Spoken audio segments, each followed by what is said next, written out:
परमेश्वर पिता का धन्यवाद हो। मैं पास्टर BS नाग हूँ और प्रभु का सुसमाचार को लोगों तक पहुँचाता हूँ। बहुत सी लोग भारत के मुझे जानते हैं और प्रभु ने मुझे बोझ दिया है कि अन्य जाति के मध्य प्रभु का सुसमाचार को सुनाता हूँ। और ये परमेश्वर का वचन में से ऐसा लिखा हुआ है कि हे मेरे मन तू यहोवा को धन्य कहे, जो कुछ मुझ में है उसके पवित्र नाम को धन्य कहे। हे मेरे मन तो यहोवा को धन्य कहे, उसके किसी उपकार को ना भूलना। ये मन के बारे में कई बार मन जो दुखित हो जाता है, हे मेरे मन क्यों घिरा जाता है, तू अंदर ही अंदर क्यों व्याकुल है, परमेश्वर पर भरोसा रख, वही तेरे मुख का चमक है। मेरे प्यार लोगों को कई बार क्या होता है, ये जो परमेश्वर के हमारा मन जो है प्रभु का धन्यवाद करने के लिए सुस्त हो जाता है, सुप्त हो जाता है। इसलिए दाऊद कहता है भजन संहिता 103 के 1 पद से लेकर उसका 3 पद तक, हे मेरे मन तो परमेश्वर को धन्य कहे।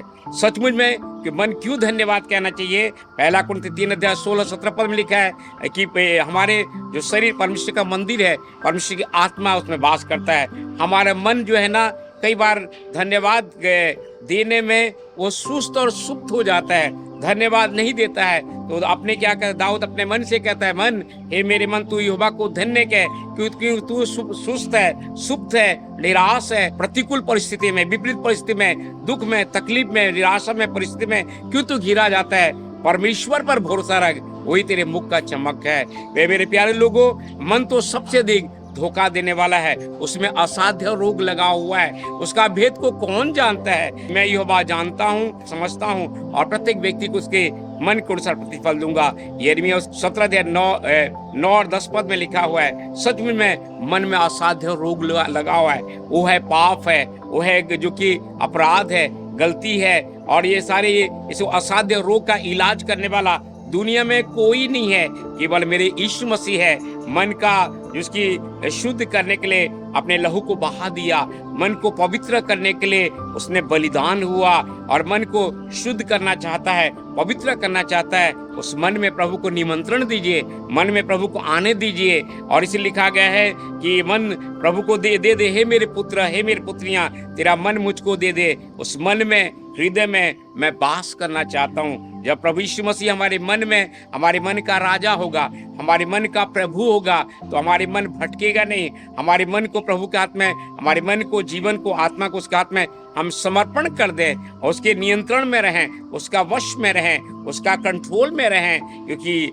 मन जो है ना सबसे धोखा देने वाला है। जो मन की शुद्धता से प्रीति रखता है, जिसका वचन मनोहर होता है, राजा उसका मित्र बनता है। इसलिए नीति वचन 22 अध्याय 11 पद में लिखा है, मन की शुद्धता से, मन हमारे मन शुद्ध के किसके द्वारा होगा, उसके वचन के द्वारा होगा, उसका बहुमूल्य खून के द्वारा होगा, पवित्र आत्मा के द्वारा हुआ। इसे मन के बारे में सावधान रहें।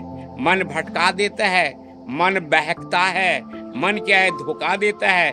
मन इसलिए मन के अनुसार ना चलें, आत्मा के अनुसार चलें। मन को, जीवन को, आत्मा को प्रभु के हाथ में हम समर्पण कर दें। हमारे मन बहकता है, मन को प्रभु के हाथ में हम समर्पण करने वाले बने।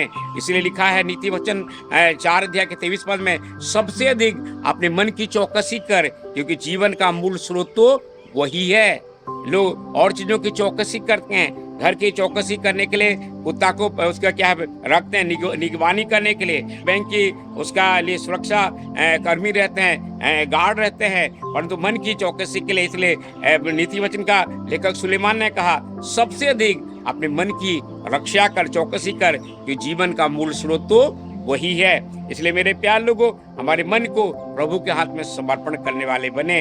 हमारे मन बहके नहीं, हमारे मन को प्रभु के हाथ में समर्पण कर दें और बोलें उसे, प्रभु मेरे मन को आप शुद्ध कर, मेरे मन को पवित्र कर, मेरा मन को अपने मंदिर बना, मेरे मन में तो निवास कर। और इसलिए अपने मन को प्रभु के हाथ में हम समर्पण करने वाले बने।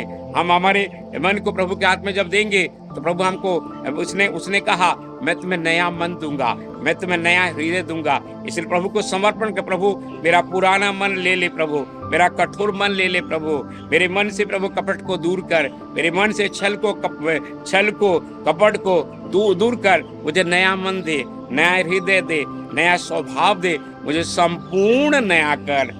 इसलिए क्योंकि मेरे मन में जब तू रहेगा मैं बहकूंगा नहीं। मेरे मन में जब आप रहोगे, मैं आपके इच्छा के अनुसार आचरण करूंगा, मैं जीवन यापन करूंगा। और आपने मेरे मन में तेरे वचन को अधिकाई से बसने दे प्रभु, तू वास कर। इसलिए सबसे मेरी अनुरोध है, मन के प्रति सावधान हो जाएं, मन के प्रति चौकस हो जाएं और प्रभु को, मन को, आत्मा को, जीवन को, शरीर को समर्पण कर दें। प्रभु आप सबको आशीष देने पाए। आमीन।